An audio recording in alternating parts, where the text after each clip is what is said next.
Hey friends, it's Miss LeBlanc. We have been reading and learning about pollination, or the process of pollen moving from one flower to another, and we've been using text features to help us gather information from this great text. Last time we read about a special pollinator, the bee. And so today we're going to take our notes that we generated after our close reading about bees, and we're going to turn those notes into a pollinator paragraph.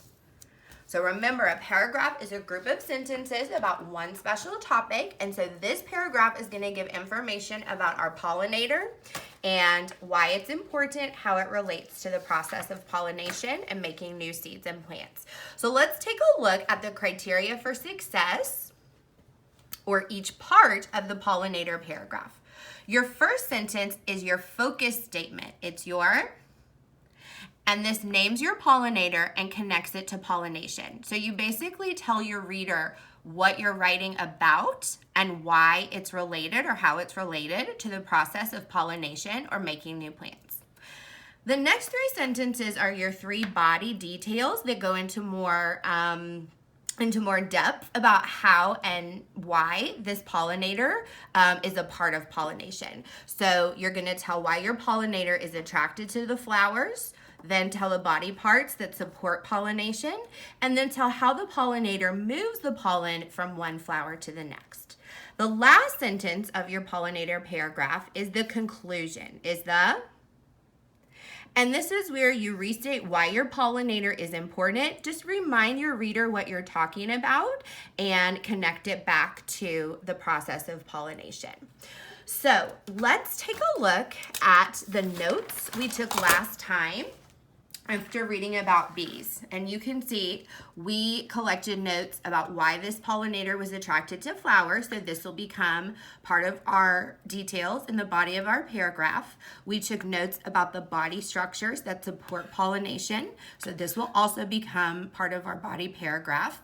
And we took notes about how this pollinator moves pollen, and so that'll also be included in our body paragraph. Last time, we ended with beginning to brainstorm our focus statement, and so you can follow along as I read my focus statement that I drafted. Bees are important pollinators because they help plants grow and survive. So this lets our reader know that we're going to be talking about bees, and it also lets them know that bees are important pollinators because they play a role in helping in the growth and development of new plants.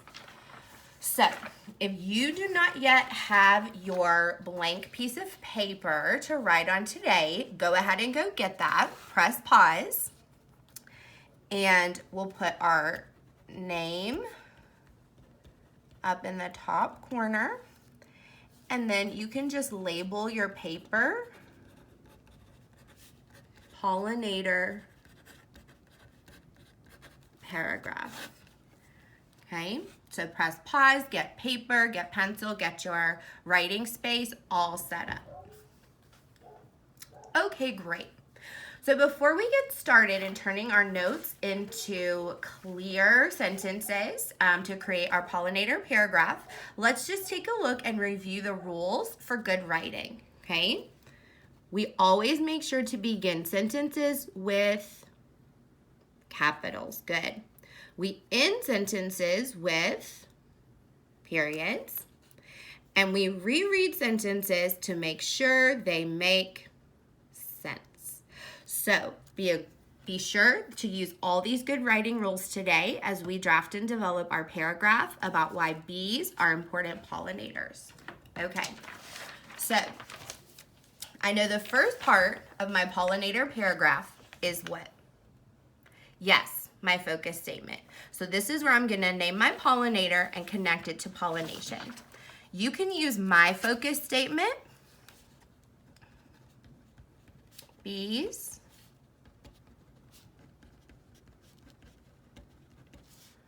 are important pollinators because they help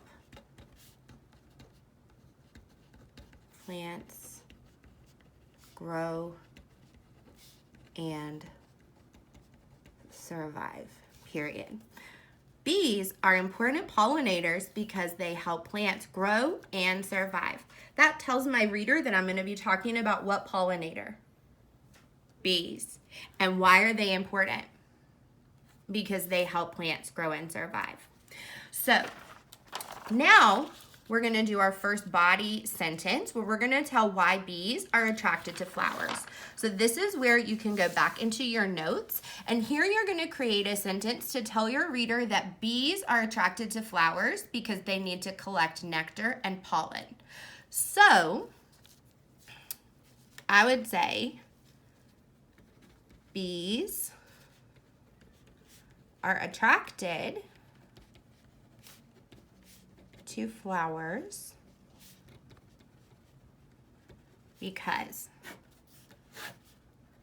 So you go ahead and complete that sentence and include one of these important words, nectar or pollen. You can say bees are attracted to flowers because they need nectar.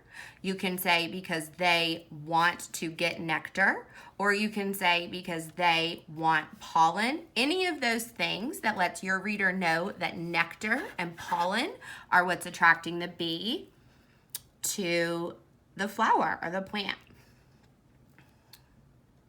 All right, our next sentence is going to talk about the body parts or the body structures that support pollination.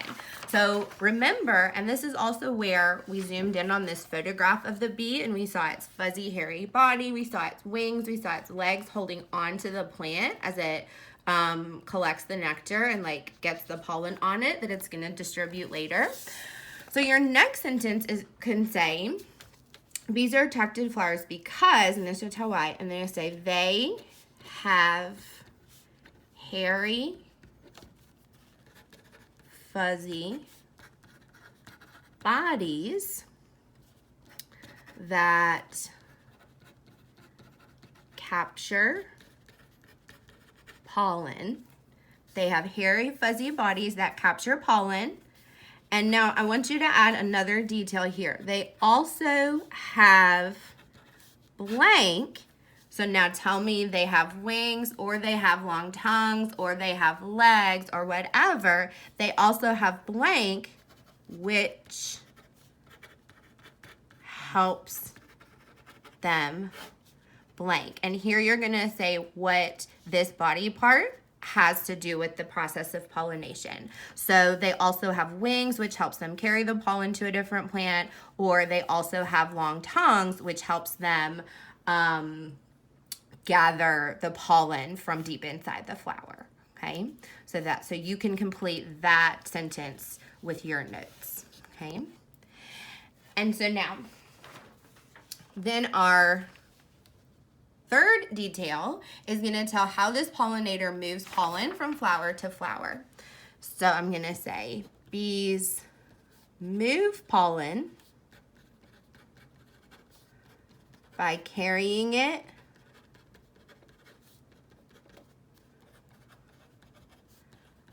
from one flower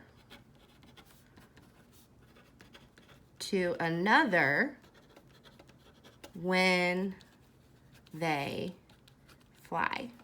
Bees move pollen by carrying it from one flower to another when they fly. Notice I started with a capital, ended with a period, and went back to reread my sentence to make sure it makes sense.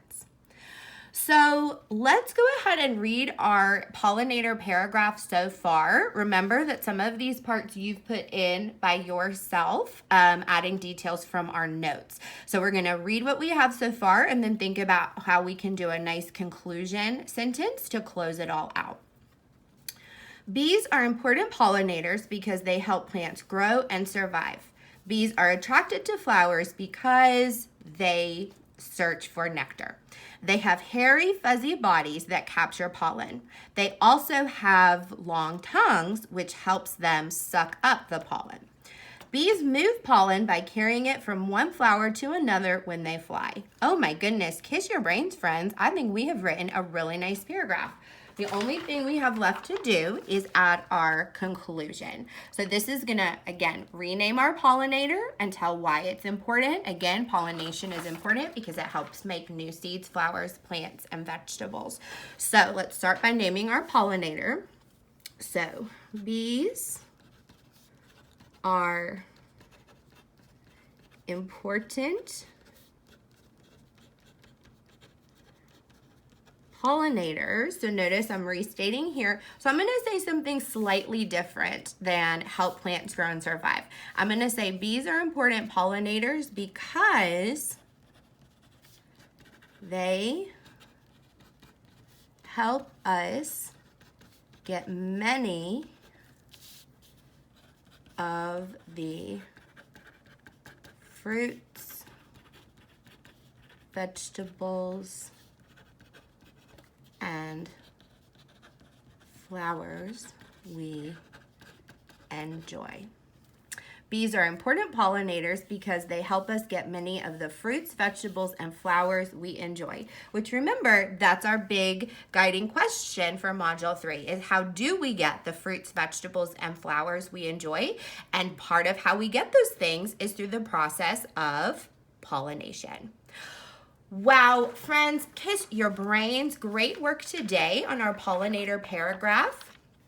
When we get together next time, we're going to continue practicing our paragraph writing, but this time we're going to learn about a different pollinator. So keep your pencils moving, and I'll see you soon.